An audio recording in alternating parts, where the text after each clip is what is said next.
अस्सलामुअलैकुम, I am Mohammad Hasan Hashmi और आज हम बात करने जा रहे हैं how to attempt output tracing questions. Basically आज की वीडियो का बुनियादी मकसद वो सिर्फ़ और सिर्फ इतना है कि आप लोगों को मैं बता सकूं कि आउटपुट को फाइंड करने का बेहतरीन मेथड कौन सा है जिसके ज़रिए से आप अपने मार्क्स को सिक्योर कर लेंगे। आज से पहले अगर आपने इस चैनल को सब्सक्राइब नहीं किया तो आप इस चैनल को सब्सक्राइब कर लें ताकि हर आने वाली नई वीडियो वो आप तक बआसानी पहुंच सके। सो चलते हैं पहले क्वेश्चन की तरफ। सबसे पहले यहाँ पे आप देखिएगा क्वेश्चन कुछ इस तरह आएगा, लिखा होगा find the output of the given code या फिर लिखा होगा trace the output of the following code. So नीचे एक प्रोग्राम लिखा हुआ है इंट a इक्वल्स 5 और नीचे प्रिंट एफ की स्टेटमेंट में लिखा हुआ है %d और डबल कोटेशंस में लिखने के बाद हमने वेरिएबल a इस्तेमाल कर दिया। अब याद रखिएगा %d वो वेरिएबल इंटीजर की वैल्यू को डिस्प्ले करने के लिए इस्तेमाल होता है। सो a की जो वैल्यू होगी वो यहाँ पे डिस्प्ले हो जाएगी। लिखने का स्टाइल आपको मैंने बता दिया, क्वेश्चन को आपने इसी तरतीब से लिखना है और नीचे आपने आंसर ऐसे ही लिखना है। अब उसके बाद चलते हैं नेक्स्ट एग्जाम्पल की तरफ। मैंने यहाँ पे लिखा फ्लोट a इक्वल्स 5.3 और प्रिंट एफ में मैंने यहाँ पे लिख दिया %f और उसके बाद वेरिएबल a इस्तेमाल कर दिया। अब याद रखिएगा चूंकि हम फ्लोट वेरिएबल को यूज़ कर रहे हैं तो %f इस्तेमाल होता है फ्लोट वैल्यू को डिस्प्ले करवाने के लिए। तो a वेरिएबल की वैल्यू है 5.3 तो ये स्क्रीन के ऊपर डिस्प्ले हो जाएगी। अब चलते हैं अगली एग्जाम्पल की तरफ। ये बेसिकली मैं आप लोगों के कंसेप्ट्स को रिवाइज करवा रहा हूं और साथ साथ उनको, अगर आप लोगों ने ये पहले एग्जाम्पल्स नहीं की तो नए सिरे से आप लोगों को इसकी समझ आ जाएगी। अब उसके बाद हमने एक वेरिएबल डिक्लेयर किया character a equals double quotation marks के अंदर हमने लिख दिया z। सो प्रिंट एफ के अंदर हमने लिखा %c और आगे वेरिएबल आ जाएगा a। ये क्वेश्चन होता है और क्वेश्चन की स्टेटमेंट को पढ़ने के बाद आप लोगों ने जो वेरिएबल की वैल्यू होती है उसको डिस्प्ले कर देना होता है। सो वेरिएबल a में वैल्यू है z तो z यहाँ पे डिस्प्ले हो जाएगा स्क्रीन के ऊपर। चलते हैं जी नेक्स्ट एग्जाम्पल की तरफ। ये थोड़ी सी टेक्निकल एग्जाम्पल है और चैप्टर नंबर 9 में इसकी बहुत सी एग्जाम्पल्स एक्सरसाइज में मौजूद हैं। अब बहुत से स्टूडेंट्स कहते हैं कि हमें इन प्रोग्राम्स की समझ नहीं आती, लेकिन अगर आप एक दफ़ा ध्यान से इसको समझ लेंगे तो आप लोगों को आसानी से इसकी समझ आ जाएगी। हमने यहाँ पे एक वेरिएबल डिक्लेयर किया इंट a इक्वल्स 3 और प्रिंट एफ के अंदर मैंने लिख दिया %d a++। अब यहाँ पे जो चीज़ देखने वाली है वो ये, याद रखिएगा कि जब वेरिएबल को डिक्लेयर किया जाता है और वेरिएबल की वैल्यू को डिस्प्ले किया जाता है तो वो वेरिएबल ही के अंदर डिस्प्ले होती है। यहाँ जो सबसे टेक्निकल पॉइंट है वो ये है कि a वेरिएबल है और वो पहले आया है। तो जब वेरिएबल पहले आ जाए तो आप लोगों ने वेरिएबल की वैल्यू को डिस्प्ले कर देना होता है, लेकिन वेरिएबल की वैल्यू में 1 का इजाफा कर देते हैं। अगर आगे कोई प्रिंट एफ की स्टेटमेंट आई और उसमें वेरिएबल a आया तो उसमें वैल्यू ऑटोमेटिकली जो शुरू वाली वैल्यू है उसमें 1 का इजाफा वो शो करेगी। जैसे यहाँ पे वेरिएबल a है, उसकी वैल्यू है 3। सो आउटपुट में चूंकि यहाँ पे पोस्ट फिक्स ऑपरेटर यूज हुआ a++ तो पहले a आया तो a की वैल्यू जो है हमने उसको डिस्प्ले कर दिया। ++ का मतलब होता है एक वैल्यू का इजाफा करना फॉर द नेक्स्ट लाइन, अगली लाइन के लिए, not for the same line. उसी लाइन के लिए इसमें इजाफा नहीं करना होता। मैं इसकी एग्जाम्पल आपको आगे थोड़ी देर में समझाता हूँ। हमने यहाँ पे एक और एग्जाम्पल को डिस्कस करना है। मैंने यहाँ पे लिखा int a equals 3, print F के अंदर मैंने लिख दिया %d और साथ में मैंने लिख दिया ++a। ये मेरे पास प्रीफिक्स ऑपरेटर है। अब इसमें याद रखें कि a वेरिएबल प्रीफिक्स में हमेशा बाद में आता है।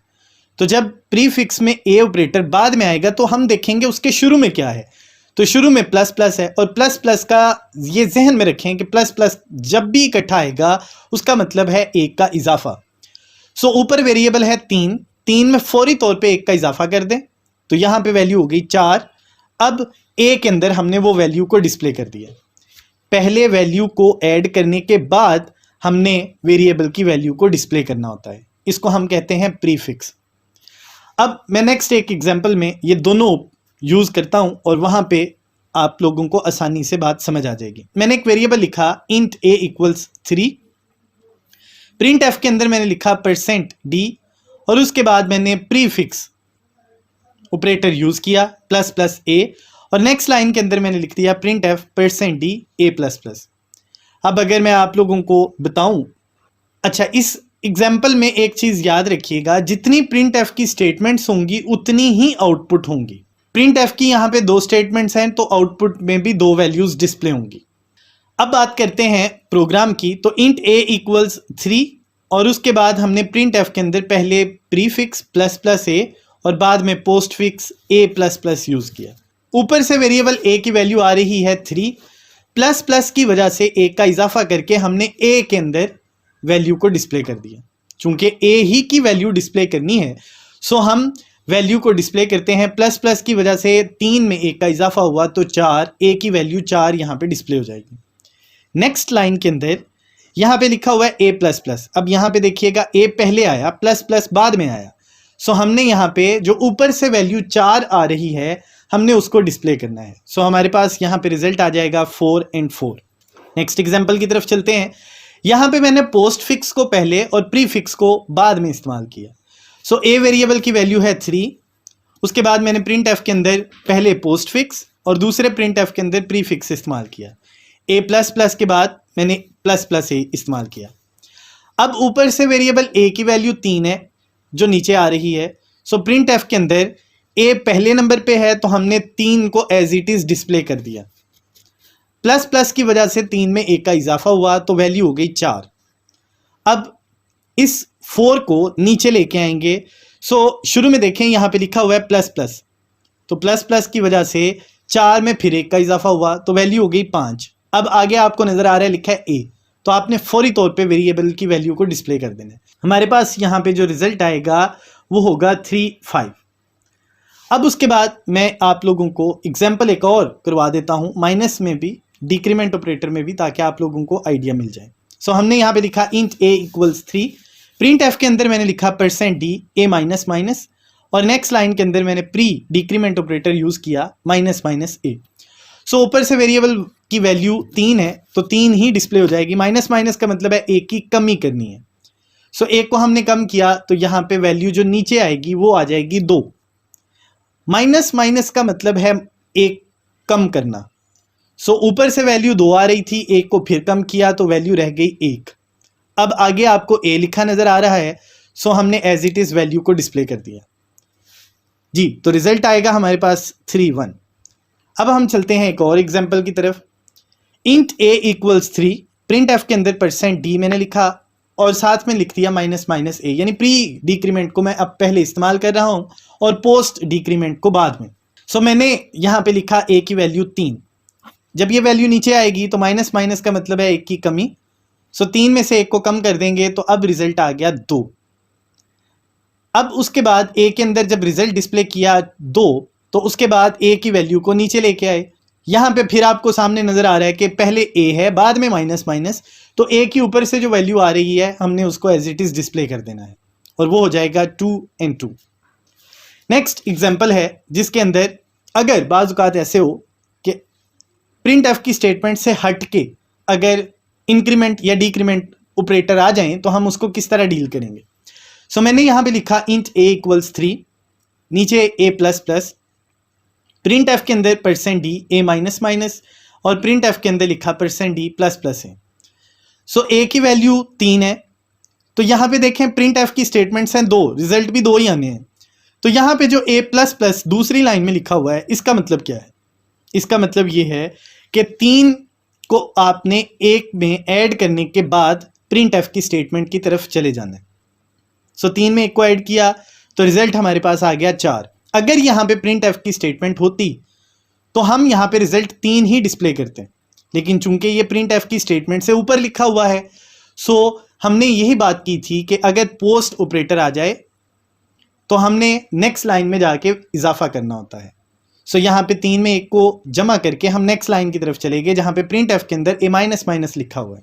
सो 4 को हमने यहाँ पे डिस्प्ले कर दिया और उसमें से 1 को माइनस करके अब हम नेक्स्ट लाइन की तरफ चले गए। जब हम नेक्स्ट लाइन में गए तो ऊपर से वैल्यू 3 आ रही है। सो 3 में 1 को जमा किया तो वैल्यू फिर 4 हो गई। सो अब हमने a के अंदर इसको डिस्प्ले कर दिया। चलते हैं नेक्स्ट एग्जाम्पल की तरफ।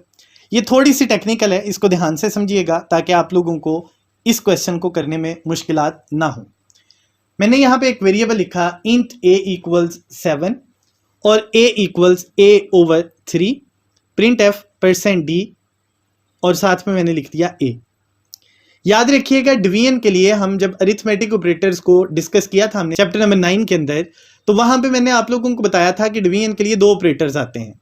एक तो होता है ओवर का साइन जिसको हम फॉरवर्ड स्लैश भी कहते हैं, और दूसरा परसेंट का साइन जिसको हम मॉड ऑपरेटर कहते हैं। सो यहाँ पे a/3 यानी a/3 लिखा हुआ है। सो हम सबसे पहले कैलकुलेशन करेंगे, राइट साइड पे मैंने आपको करके दिखाई। सो हमने जो वैल्यू ऊपर होती है, जैसे a यहाँ पे लिखा हुआ है ऊपर और 3 नीचे लिखा हुआ है, सो 3 को हमने बाहर रखना है और a की वैल्यू जो 7 है उसको अंदर रखा, डिवाइड किया। ये बेसिक जो आप लोगों ने बचपन में डिवीजन की थी बिल्कुल वैसे ही है। सो रिजल्ट आ गया हमारे पास ऊपर 2 और नीचे रिमाइंडर में 1। इसमें जो चीज़ मैं बताने जा रहा हूँ, अगर तो फॉरवर्ड स्लैश यानी डिवीजन का ऑपरेटर लगाओ तो आप लोगों ने जो ऊपर आंसर आता है उसको आउटपुट में लिखना होता है। सो अब a की वैल्यू हमारे पास यहाँ पे आ जाएगी 2। इसी से मिलती जुलती एक एग्जांपल जिसमें मैं मॉड ऑपरेटर को यूज़ करके आपको दिखाता हूँ। सो हमने लिखा int a equals 7, a equals a/3 और प्रिंट f के अंदर मैंने लिख दिया %d और साथ में वेरिएबल a। अब यहाँ पे मॉड ऑपरेटर आया है, तो मॉड ऑपरेटर का मतलब होता है कि हमने जो रिमाइंडर है उसको चूज करना है। डिवीजन ऑपरेटर हो, फॉरवर्ड स्लैश हो तो ऊपर वाली वैल्यू, और अगर मॉड ऑपरेटर हो तो नीचे वाली वैल्यू। अब यहाँ पे जो रिजल्ट आएगा a का वो नीचे वाली वैल्यू 1 होगी। अब चलते हैं नेक्स्ट एग्जाम्पल की तरफ। सो मैंने यहाँ पे लिखा if 1 equals to print f hello else print f students. So अगर तो 1 2 के बराबर है तो रिजल्ट आ जाएगा हेलो। चूंकि 1 2 के बराबर नहीं होता, सो इफ की स्टेटमेंट वो फॉल्स हो जाएगी, और एल्स में लिखा हुआ है students, so students will be the output. Next example की बात करते हैं।